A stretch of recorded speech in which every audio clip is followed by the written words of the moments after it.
Welcome to this enlightening journey where East meets West and faith meets philosophy. I invite you to join Professor Dr. C.R. Vinod Kumar, a renowned scholar in spiritual and interfaith studies, as he delves into the fascinating realm of Christianity and Hindu philosophies, a comparative study. Today we are starting a spiritual comparative study, especially a work by Thomas A. Kempis. A small textbook I will demonstrate. The Imitation of Christ by Thomas A. Kempis, who was actually a God-intoxicated man. Kempis lived in the 14th century. His period of life is from 1379 to 1471. He studied theology from the very younger stage, and he was born and brought up in a small village near Holland. In the schooling, he had attraction towards the life of Jesus Christ and took theology as his subject, and at the age of 33, he became a clergyman or a priest. So to say, as a man who had imbibed the life of Jesus Christ, he have written so many books, and of that book, I think the most relevant one is the Imitation of Christ. Today, our plan is to go through the different chapters of the Imitation of Christ and then analyze the subject and then finally compare those topics with the Oriental philosophy, especially the scriptures of Hindu scriptures and writings and the sayings of Acharyas. That we plan. And the textbook Thomas A. Kempis, a small prayer text. In each chapter, Kempis analyzes a particular subject. And after analyzing that subject, he gives his reflections on that subject. Then what we have to pray, the prayer we have to follow, that also he mentions. And finally, what we have to practice, that is the nature of description of the subject in each chapter.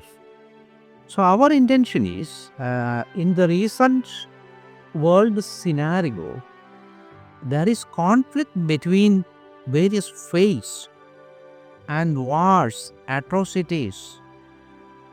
Everything is going on based on the faith or religion.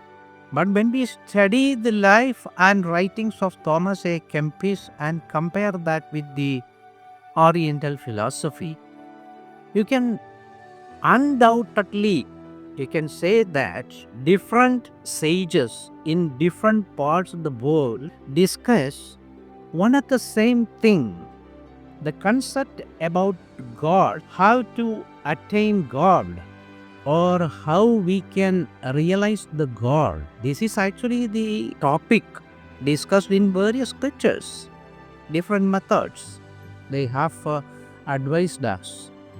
And when we closely follow the sentences mentioned in the Imitation of Christ and contemplate, deeply think the relevance and the inner meaning of each sentence, we can see there is very much a similarity with the Hindu scriptures.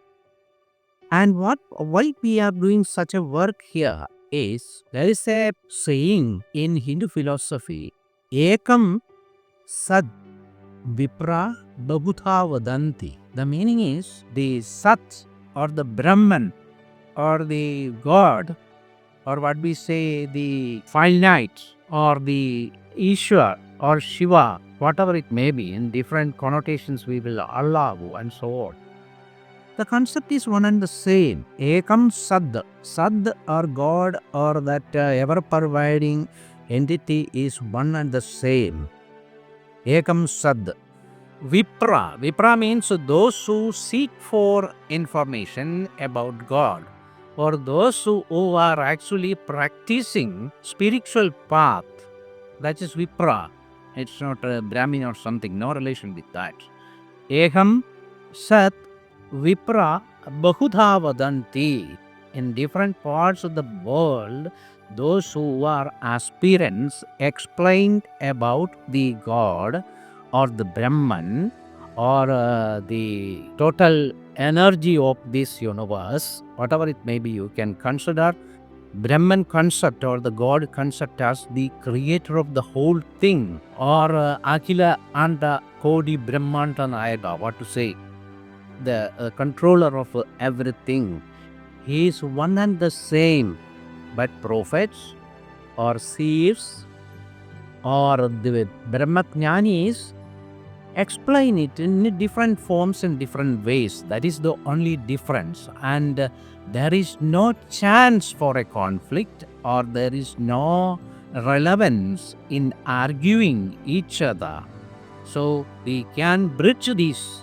So our actual aim is to bridge different ideologies, and MIRDT is trying to synthesize such thoughts together and to harmonize different societies existing here. Such a study or such a comparative study we think is more relevant, and we are considering that subject here. So we will go to different chapters of the Imitation of Christ by Thomas A. Kempis in the succeeding discourses. I have actually introduced the subject here, and after that we will go to the first chapter of this small textbook and compare that with some of the Hindu scriptures like some Upanishads or Bhagavad Gita or Shankaracharya's work or vernacular language Harinama Kirtan or Narayaniam, like that.